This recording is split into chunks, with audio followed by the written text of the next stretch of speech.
анх удаа Монголын e-спортын улсын аврал шалгуулах тэмцээн гэдэг ийм аргуудыг зохион байгуулах баримтаар бол мэдээлэл өгсөн юм аа. Ерөнхийдөө энэ цугларсан зүйлний ихэнх залуучууд байгаа учраас компьютер тоглоомын талаар нэлээд мэдээ сонирхдаг өөрсдөө тоглодог болов гэж бодож байгаа. Тэгэхээр ерөнхийдөө орчин үед одоо компьютер тоглоомын ердийн нэг 6 биш. Би даасан, боксыг би даасан спортын төрөл болон хөгжиж байгаа. 2008 онд олон улсын e-спортын холбоо байгуулагдсанаас хойш жил болгон дэлхийн аврал шалгуулах тэмцээн хийж байгаа. Монгол улсын хувьд гэх юм бол Монголын экспресс холбоо 2003 онд аль биесээр байгуулагдаад 2012 онд олон улсын e-спортын холбооны аль биесний гишүүн болж Монгол улсыг дэлхийн аврал шалгуулах тэмцээн болон бусад энэ төлөв хамаахан тэмцээнүүд төлөөлөхийн эрхийг аль биесээр авсан байгаа. Тэгэхээр олон улсын e-спортын холбооны урал сая 2013 оны 11 сарын 1-нд Өрмийн улсын Бухарест хотод болсон.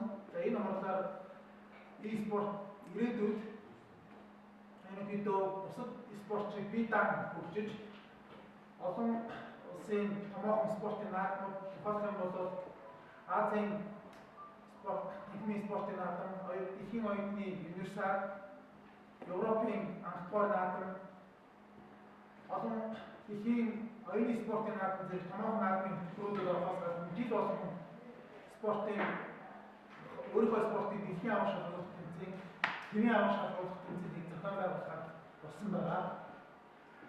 За яг энэ үеэр бол дэлхийн аврал шалгуулах тэмцээн 4 удаагийн тэмцээнийг зохион байгуулсан. За манай улсаас оролцсон энэ миний ажил хийж байгаа бүсгүй бол эрүүл мэндийн шинжилгээ ухааны оюутны төвшин бэлэг гэж охин байгаа. Тиккен таг гэдэг тоглоомын спортын тоглоом байдаг. Энэ төрлийг бол тав бүхий хин мэднэ. Энэ төрөлд оролцож хүрэл медаль авсан ийм амжилттай байгаамаа. За тэгэхээр өнөөдрийн одоо удахгүй зохион байгуулагдаж байгаа улсын аврал шалгуулах тэмцээний талаар манай Монголын экспресс спортын холбооны ерөнхий нарийн дарга Бай сайхантай мэдээлэл өгнө. Сайн байна уу? Монголын экспресс спортын холбооны Бай сайхан байна. За манай холбоо сайт нь 2003 онд одоо үдээсээ ихтэй явуулж байгаа.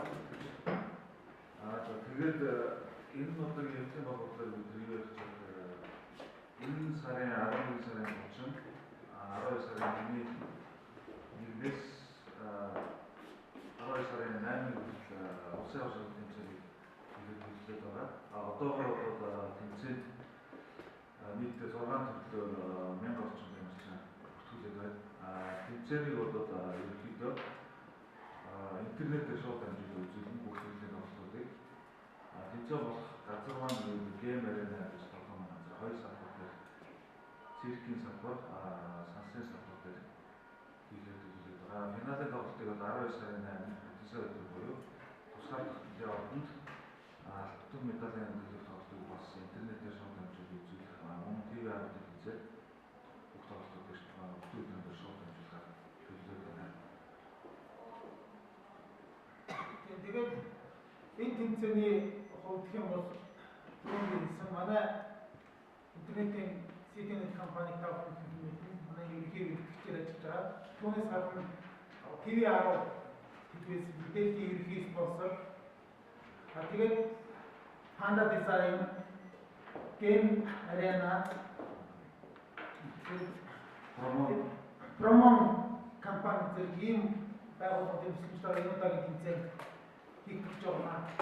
Тэгээд ерөнхийдөө бид нар CDN компани яагаад энэ удаагийн тэмцээнийг ивент гэхээр шийдсэн бэ гэвэл компьютерийн тоглоомчид геймерүүд гэдэг бол ихэнх нь интернетийн хэрэглэгчид маш идэвхтэй хэрэглэгчид байдаг. Тийм учраас ерөнхий бизнесийн зорилго чиглэл таарч байгаас гадна одоо түрүүний миний яриандаа дурдсанчлан дэлхийн e-спорт гэдэг төрөл бол бие даан хөгжиж бусад спортын нэгнээр дэлхийн аварга, ТV-ийн аварга, Азийн наадмын аварга, спортын наадмуудын аварга дэлхийд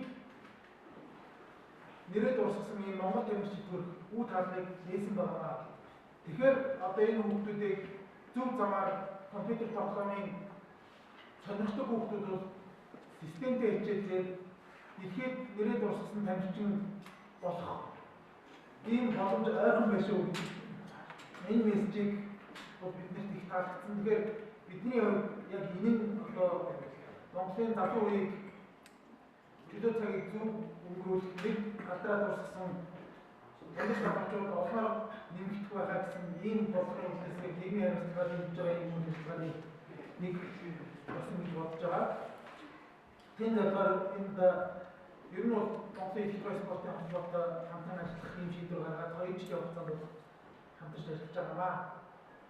За түрүүн хэлсэн e-спортын хувьд манай тамирчид ер нь бол 2007 онд Азийн танхимын спортын наадмаас ихэнх оролцож эхэлсэн. Монголын үндэсний олимпиадын үеэд бид нартай хамтарч ажиллаж ерөнхийдөө одоогийн байдлаар 2-3 удаагийн наадамд оролцож байгаа. Хамгийн сүүлд сая өнгөрсөн 4 дугаар сард Солонгосоос болсон Азийн танхимын спортын наадамд оролцсон. Одоогийн байдлаар 2 мөнгө 2 хүлээлтээр Азийн хэмжээнээс авсан. За дэлхийн хувьд гэх юм бол манай төвшингийн авсан медаль бол анхных. Гэхдээ энэ бол олон залуучууд тоглоом сонирхчид хүүхдүүдийг зөв замд уриалсан ийм медаль болсон болов дэлхийд гарах талбай нээсэн болов нэлээд талхалтай хандж байгаа. Эцэст нэг зүйл хэлэхэд бол яг зарим эцэг эхчүүд хүмүүс бас бодож байгаа компьютер тоглоом чинь юу вэ гэсэн. Ер нь бол бид нэр олон улсын ер нь эрүүл ахуйн маш сайн сахиж байгаа. Үлтгэл дээр ч гэсэн энийг бол нэлээд том тэмцээн болгож байсан. Манай тэмцээнд 16-аас дээш насны хүүхдүүд орсон. Тэгэхээр бага насны хүүхдүүд бид нэр бүртгүүлсэн бүртгэлээс хассан байгаа. Тэгэхээр бол бид нэр хэдийгээр e-спорт гэдэг компьютер тоглоомын спортыг Монгол улсад хөгжүүлэх ийм эрхэм зорилготой явж байгааг нөгөө талдаа хүмүүсийн бас эрүүл мэндийг хамгаалах чиглэлийг бол бид нэр орхиогүй шүү гэдгийг зориуд дуртахыг хүсэж байна. Тэрнээс гадна компьютерийн тоглоомчид ихэнх хүн тав мэдж байгаа төвийн сэтгэлтэйг хурдтай үйл ажиллагаатай болдог олон талын мэдрэмжтэй болдог ийм даваа талтай спорт гэдгийг хэлж байгаа. Ер нь бол ихэд хөгжих Монголд хөгжих ийм боломжтой цаг үеийн бол ирчээд байна гэж бид нэр үзэж байгаа. Зүгээр гаруугаар хэлэхэд санаад ингээд ерөнхийдөө бүх боксын том спортуудад нэг 500 хүн ч оролцдог. Хүн болгон бүх байлж чаддаг, хүн болгон компьютер тоглож чаддаг. Тэгэхээр бидний ирээдүйд маш их хэрэгтэй харагдж байна гэж ингэж өгч болно. Түүнээс гадна хамгийн сүүлд нэг хэлгээд энэ тэмцээнд бас нэг онцлог байгаа. Монголд анх удаа e-спортын тэмцээний төлөө чансаа болсон. За чансаа гэдгийг бол та бүхэн том спортуудын жишээн дээр мэдж байгаа. Хөлбөмбөг чансаатай байдаг. Теннис чансаатай байдаг. Одоо сүүлдээ чөлөөт бүх бокс өөртөө бас чансаад дэлхийн чансаад болдог болсон. Яг энэ жишгээр бид нар энэ тэмцээний дүнлээс үндэслээд Монгол үндэсний e-спортын тамирчдын чансаа гэдгийг тогтоогоо. Энэ чансаан дээрээс үндэслээд шилдэг тэргүүнд байгаа тамирчид цаашдаа их орноо төлөвлөх юм боломжийг олно. Тэгэхээр өөрсдөө маш юм болох байх. Тэр яг хамгийн ихний бидний олон улсын одоо эх оны соёлгууд бол хамгийн том соёлгууд бол эх оны 8 сар зохион байгуулах Филиппинс зохион байгуулах Азийн авах бол анхны тэмцээн байгаа. Тэгэхээр энэ тэмцээн болон бусад зохиолдох тэмцээнд оролцох хүүхдүүд маань энэ удаагийн улсын авах шалгуулах тэмцээнээс тодорч гарах байгаа гэж. Одоо бүртгэлтэй байгаа 105 баг нэг 6 төрөлөөр болж байгаа. Нэг багийн төрлийн спорт байгаа. Нэг төрөл бол одоо 105 баг бүртгэлтэй байгаа. Нэг баг маань 5 хүнтэй. Нэг хүний төрөл дээр бол 200 тамирчин байгаа. Ерөнхийдөө нийтлээ бол 8 орчим тамирчин. Ер нь бол эдгээр шийдвэр авсан тамирчин бүртгүүлсэн байгаа боломжгүй дээр олон улсын чиг хууль дүрмийг дагаад 13-аас доош насны тамирчид тэмцээн албаас авсан байна. Маргааш 29-нд Олимпийн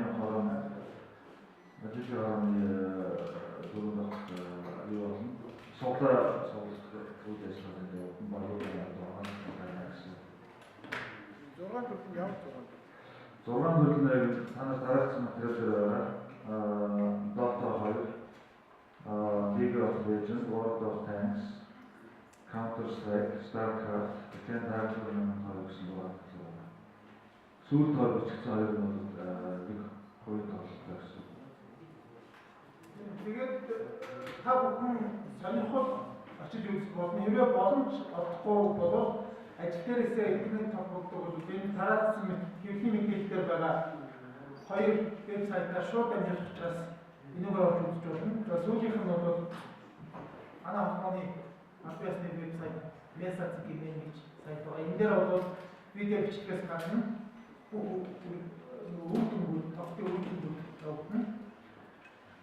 тавигдах учраас та илүү мэдээлэлтэй болох байхаа гэж бодож байгаа. Ер нь бол бид нар интернет хэрэглэгчид, компьютер хэрэглэгчид, залуучууд учраас мэдээллийн технологиг нэлээд төлөвлөгөө ашиглаж интернет сурталчилгаан дээр онцгой анхаарсан байгаа гэдгийг бас хэлэх хэрэгтэй байгаа.